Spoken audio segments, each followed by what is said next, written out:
बिस्मिल्लाहिर्रहमानिर्रहीम अस्सलाम वालेकुम रहमतुल्लाहि व बरकातुहू। प्यारे साथियों, एक अहम मसला और उसके बारे में आज मैं आपको बताने जा रहा हूँ कि दुल्हन को कुरान के साए में रुखसत करना। कि जब आपकी बहन या किसी आपकी अजीज़ा की शादी होती है तो हमारे लोग उसको कुरान मजीद के साए के अंदर रुखसत करते हैं। क्या ऐसा करना जायज़ है या नाजायज़ है? प्यारे दोस्तों, आइए समाअत करें। ज़रूर ऐसे बहन भाई, ज़रूर ऐसे घर के सरबराह कि जब घर की किसी औरत बच्ची की शादी होती है तो उसको कुरान पाक के साए के अंदर रुखसत किया जाता है कि ऐसा करना जायज़ है या नाजायज़ है।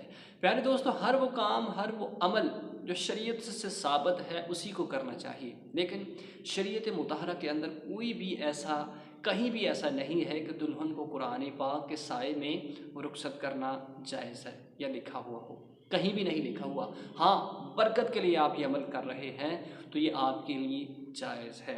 बेहतर ये है कि जब दुल्हन को रुखसत किया जाए, कुरान पाक ना भी हो तो उसकी कोई ज़रूरी नहीं, बल्कि ये है कि उस वक़्त कुरान पाक की तिलावत की जाए, अल्लाह के रब्बुल इज़्ज़त का कलाम पढ़ा जाए, तक़वा इख्तियार किया जाए। हर वो अमल कि जिसको जो शरीयत से जायज़ नहीं उसको अपना लेना या उस पर अमल करना कि ये जी आपके लिए लाज़िम है या आपके लिए ज़रूरी है, आप ऐसा करें, ये ज़रूरी नहीं, बल्कि वो अमल कि जो कुरान और हदीस से साबित है।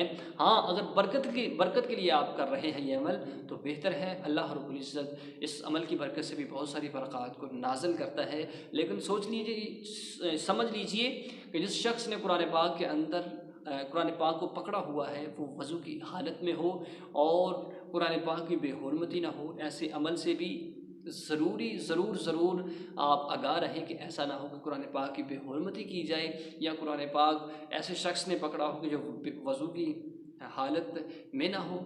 तो ला यमस्सुहु इल्लल मुतत्तहरून कि कुरान पाक को बग़ैर वज़ू के छूना भी मुनासिब नहीं है। पाक साफ़ हो के उस कुरान को पढ़ना छूना ज़रूरी है। तो बेहतर ये है कि उस वक़्त कुरान पाक की तिलावत की जाए, तो नफल पढ़ के औरत जो है अपने घर से रुखसत हो, अल्लाह रब्बुल इज़्ज़त का कलाम पढ़ती हुई जाए और अपने घर वालों को रुखसत करती जाए। ये अमल जो है बेहतर होगा। अल्लाह रब्बुल इज़्ज़त हम सबको शरीयत मुतहरा के मुताबिक ज़िंदगी गुजारने की तौफ़ीक़ अता फ़रमाए।